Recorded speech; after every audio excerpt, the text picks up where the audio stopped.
Hello everyone, good morning all of you. सभी प्यारे साथियों का जैज़ अकेडमी में स्वागत है। आज है 13 मार्च और हम लोग 13 मार्च से बनने वाले सभी इम्पोर्टेंट क्वेश्चन आज की क्लास में कवर करने वाले हैं। तो चलिए क्लास को प्रारंभ करते हैं। देखिए इसमें हमारा फर्स्ट क्वेश्चन दिया गया है। देखिए जो भी आज का हमारा करंट है आगामी आने वाले सभी एग्ज़ाम्स के लिए इम्पोर्टेंट रहेगा। तो चलिए क्लास को प्रारंभ करते हैं। फर्स्ट क्वेश्चन देखिए क्या दिया गया है कि चीन में लगातार तीसरी बार राष्ट्रपति बनने वाले प्रथम व्यक्ति कौन बने हैं। ऑप्शन ए है फूमियो किस्दा, बी सी जिनपिंग, सी इब्राहिम मोहम्मद और डी है बोला टिनुबू। तो सभी लोग आंसर कीजिए, हमारा राइट आंसर क्या हो जाएगा।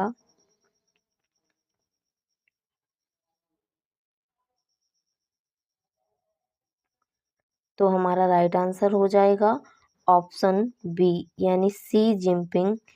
ये चीन में लगातार तीसरी बार राष्ट्रपति बनने वाले प्रथम व्यक्ति हैं। याद रखना है वर्तमान में भी चीन के राष्ट्रपति कौन हैं, तो सी जिनपिंग है। इनके बारे में डिटेल से जान लेते हैं। जैसे कि दिया गया है चीन के बारे में, कैपिटल पहले जानेंगे कि चीन की कैपिटल क्या है, तो बीजिंग है। मुख्यालय की बात की जाए तो SCO यानी AIIB में इसका मुख्यालय है। मुद्रा यानी करेंसी की बात की जाती है तो रेन मिनवी ये मुद्रा हो जाएगी चाइना की। राष्ट्रपति यानी प्रेसिडेंट तो सी जिनपिंग ये राष्ट्रपति हो जाएंगे। संघाई चाइना का सबसे बड़ा शहर NDB का मुख्यालय है। देखिए चाइना का जो सबसे बड़ा शहर है संघाई, वहाँ पर NDB ये एक संस्था है और इसका मुख्यालय यानी हेडक्वार्टर संघाई में है। एशिया का मरीज किसे कहा जाता है, तो चाइना को एशिया का मरीज कहा जाता है। क्यों कहा जाता है, क्योंकि अभी जो हमारा कोविड काल निकला था तो ये चाइना से ही प्रारंभ हुआ था, इसलिए एशिया का मरीज चाइना को कहा जाता है। भारत और चीन के बीच में एक्सरसाइज हो रही है, वो कौन सी है, हैंड इन हैंड। याद रखना है आगामी एग्जाम जो लगे हुए हैं क्वेश्चन दिया जाएगा भाई कि हैंड इन हैंड एक्सरसाइज किन दो देशों के मध्य आयोजित की गई है, तो इंडिया प्लस चाइना ये दो देशों के मध्य एक्सरसाइज चल रही है। प्रमुख भाषा कौन सी है चाइना की, तो मंदारिन है। जैसे कि हमारी इंडिया की प्रमुख भाषा है हिंदी, तो वैसे ही चाइना की भाषा है मंदारिन। तो सभी पॉइंट कवर हो गए हमारे। चलिए नेक्स्ट क्वेश्चन पर आते हैं। क्वेश्चन क्या दिया गया है कि भारतीय नौसेना ने सबसे बड़े द्विवार्षिक समुद्री अभ्यास ट्रोपैक्स 2023 कहाँ आयोजित किया है। आंसर कीजिएगा, ऑप्शन स्क्रीन पर दिख रहे हैं। प्रशांत महासागर, बी है अरब सागर, सी है हिंद महासागर और डी है बंगाल की खाड़ी। तो हमारा राइट आंसर क्या हो जाएगा, ऑप्शन सी यानी हिंद महासागर में भारतीय नौसेना ने सबसे बड़े द्विवार्षिक समुद्री अभ्यास कौन सा है, ट्रोपैक्स 2023 आयोजित किया है। इसकी डिटेल पर आते हैं कि ट्रोपैक्स अभ्यास आयोजन 2 साल में एक बार किया जाता है। याद रखना कभी क्वेश्चन दिया जाता है कि ट्रोपैक्स अभ्यास कब किया जाता है, तो ये 2 साल में एक बार आयोजित किया जाता है। भारतीय नौसेना के अलावा अभ्यास में भारतीय सेना, वायुसेना और तटरक्षक बल की संपत्ति के साथ उनकी भागीदारी भी शामिल होती है। समुद्री निगरानी का पहला अभ्यास जनवरी 2019 में आयोजित हुआ था। याद रखना है कि समुद्री निगरानी का जो पहला अभ्यास है ये कब आयोजित किया गया था, तो जनवरी 2019 में। इसे भारतीय नौसेना का सबसे बड़ा वॉर गेम भी कहा जाता है। चलिए अगले क्वेश्चन पर आते हैं। क्वेश्चन हमारा दिया गया है कि विश्व किडनी दिवस 2023 में कब मनाया गया है। इम्पोर्टेंट डे है हमारा किडनी डे। तो पूछा गया है कब मनाया गया है। ऑप्शन सारे दिए गए हैं 8 मार्च, 9 मार्च, 6 मार्च और 3 मार्च। तो हमारा राइट आंसर हो जाएगा ऑप्शन बी, यानी 9 मार्च को विश्व किडनी दिवस मनाया जाता है। याद रखना है। डिटेल से जानेंगे इसके बारे में कि विश्व किडनी दिवस हर साल मार्च के दूसरे गुरुवार को मनाया जाता है। याद रखना है, कभी डेट भी नहीं दी जाती है। तो पूछा जाता है कि किस दिन मनाया जाता है। तो रविवार, जो मार्च मंथ होता है, इसके दूसरे गुरुवार को मनाया जाता है। विश्व किडनी दिवस का उद्देश्य हमारे समग्र स्वास्थ्य के लिए हमारे गुर्दे के महत्व के बारे में जागरूकता बढ़ाना है। और इसकी थीम क्या हो जाएगी जो कि हमारे लिए इम्पोर्टेंट हो जाती है। तो देखिए थीम है kindly health for all, preparing for the unexpected, supporting the vulnerable. ठीक है, ये थीम हो जाएगी। देखिए कोई भी संस्करण होता है, आयोजित किया जाता है या कोई भी डे होता है, उसकी थीम हमारे लिए इम्पोर्टेंट हो जाती है। हर संस्करण का और हर जो फेस्टिवल आयोजित किए जाते हैं उनका भी एक थीम होती है। तो ये इम्पोर्टेंट रहती है हमारे लिए। तो थीम और संस्करण हमें दोनों अच्छे से याद रखने हैं। नेक्स्ट क्वेश्चन पर आएंगे। क्वेश्चन हमारा क्या है कि इंडोनेशिया की राजधानी जकार्ता से बदलकर कहाँ स्थानांतरित की जाएगी। ऑप्शन सारे दिए गए हैं मेडान, नुसंतारा, बांडुग, बोर्नियो। आंसर कीजिए कि जो इंडोनेशिया है इसकी राजधानी जकार्ता से चेंज कर दी गई है, यानी बदल दी गई है। उसके स्थान पर किसको राजधानी बनाया गया है जकार्ता की, इंडोनेशिया की।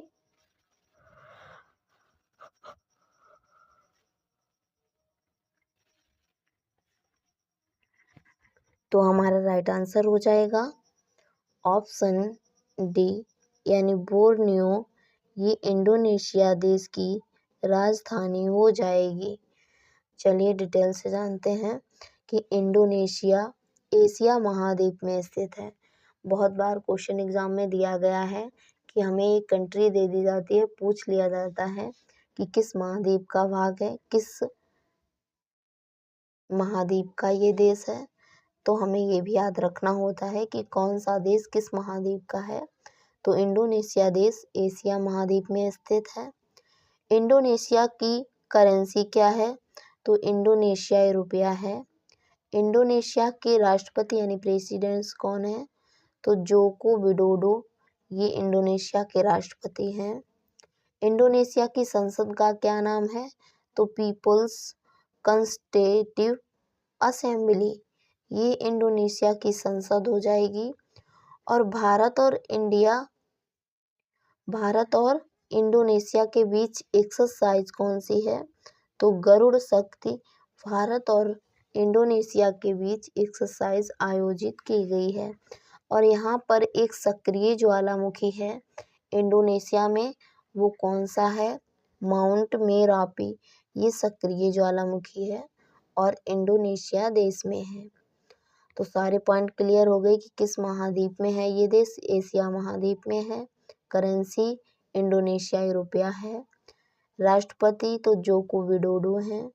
संसद कौन सी है, पीपल्स कंस्टिट्यूटिव असेंबली, ये संसद हो जाएगी। भारत और इंडोनेशिया के बीच एक्सरसाइज है गरुड़ शक्ति और सक्रिय ज्वालामुखी है माउंट मेरापी। अगले क्वेश्चन पर आते हैं। क्या है कि केंद्रीय औद्योगिक सुरक्षा बल CISF ने 10 मार्च 2023 को कौन सा स्थापना दिवस मनाया है। याद रखना है क्वेश्चन में क्या पूछा गया है कि जो केंद्रीय औद्योगिक सुरक्षा बल यानी CISF होता है, उसने 10 मार्च 2023 को अपना कौन सा स्थापना दिवस मनाया है। तो हमारा राइट आंसर हो जाएगा ऑप्शन सी यानी 54वां स्वतंत्रता दिवस मनाया है। ठीक है, और ये कब मनाया गया था? तो 10 मार्च को मनाया गया था। CISF डे याद रखना है। डिटेल से जानिए इसके बारे में। क्या दिया गया है कि CISF, इसको फुल फॉर्म में हम कहते हैं सेंट्रल इंडस्ट्रियल सिक्योरिटी फोर्स। बहुत बार क्वेश्चन एग्जाम में दिया गया है बेटा कि CISF होता है, इसका फुल फॉर्म हमें बताइए। तो सेंट्रल इंडस्ट्रियल सिक्योरिटी फोर्स, ये इसका फुल फॉर्म हो जाएगा। स्थापना 10 मार्च 1969, ठीक है, हुई थी। महानिदेशक शीलवर्धन सिंह है और मुख्यालय न्यू दिल्ली में है। अगले क्वेश्चन पर आइए। क्वेश्चन दिया गया है कि 19वीं बिमस्टेक मंत्री स्तरीय बैठक 2023 कहाँ आयोजित हुई है? ऑप्शन देखिए। ऑप्शन ए है बेंगलोर भारत, बी है बैंकॉक थाईलैंड, सी है दुबई और डी है बर्मिंघम इंग्लैंड। तो हमारा राइट आंसर क्या हो जाएगा?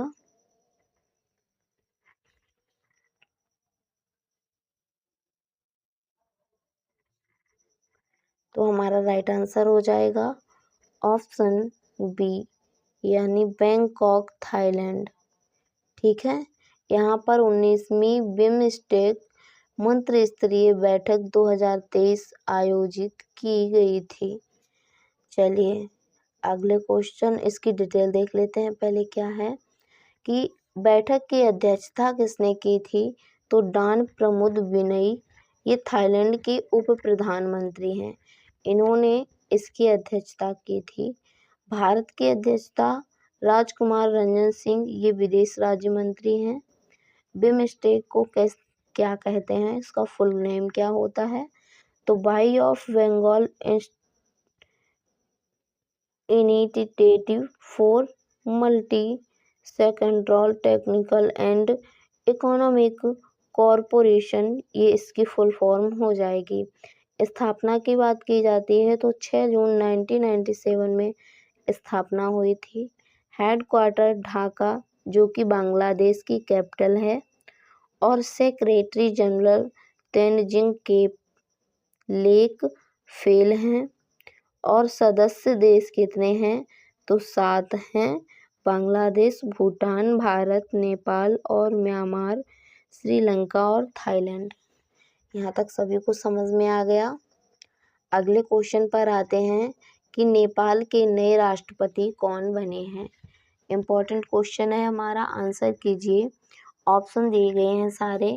ऑप्शन ए है रामचंद्र पौंडेल, बी है पुष्प कमल प्रचंड, सी है विद्या देवी भंडारी और डी है नवीन श्रीवास्तव।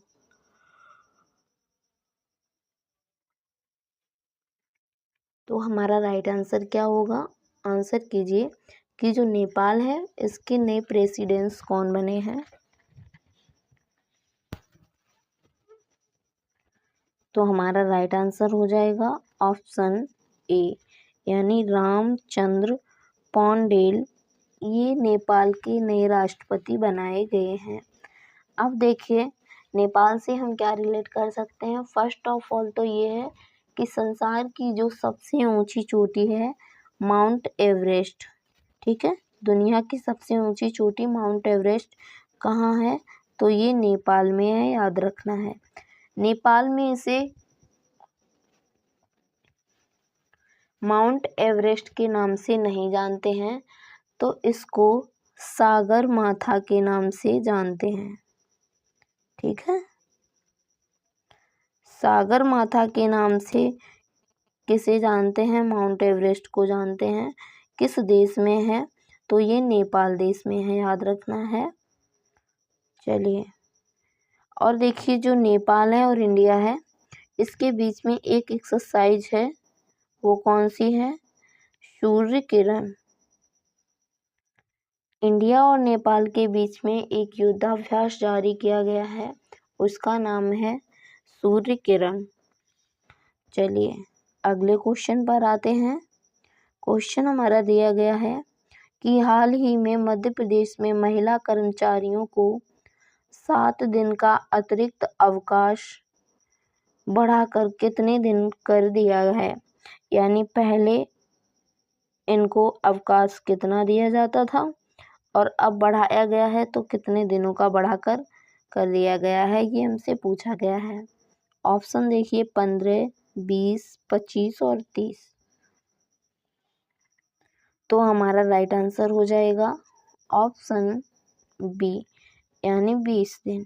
ठीक है, बढ़ाकर 20 दिन कर दिया गया है। इसके बारे में देखिए कि मुख्यमंत्री शिवराज सिंह चौहान ने बताया कि अंतर्राष्ट्रीय महिला दिवस के अवसर पर महिला कर्मचारियों को 7 दिवस का अतिरिक्त आकस्मिक अवकाश बढ़ा दिया जाएगा, जिससे वे अपनी आवश्यकता अनुसार अनुरूप उपयोग कर सकेंगी।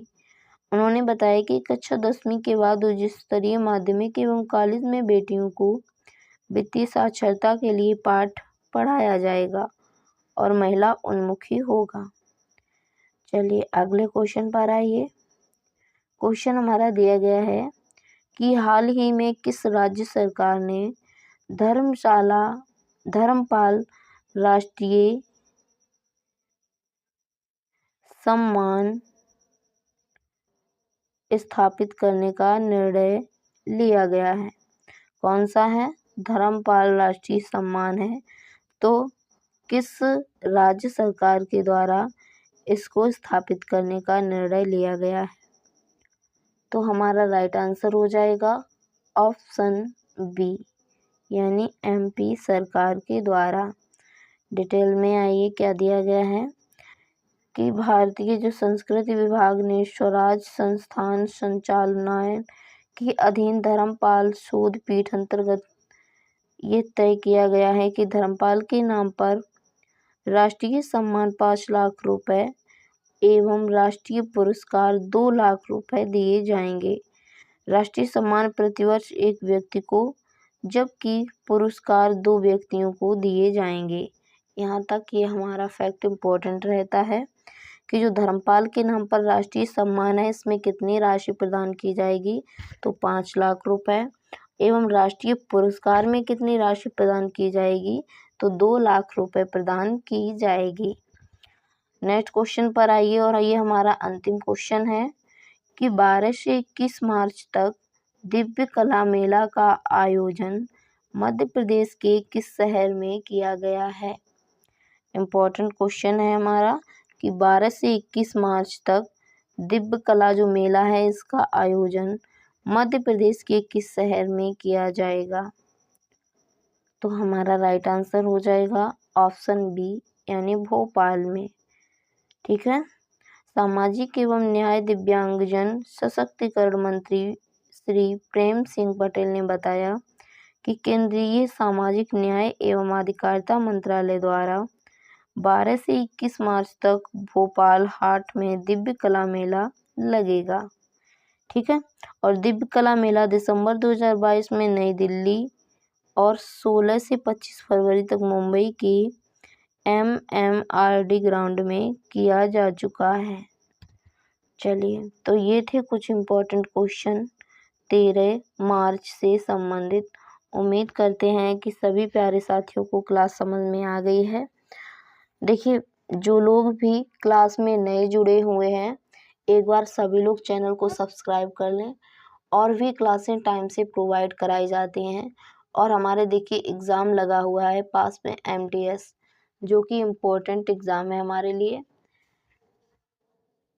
तो रेगुलर क्लास को आप अटेंड करते रहें जिससे कि हमारा जो करंट अफेयर्स का पार्ट है ये कमज़ोर नहीं होना चाहिए।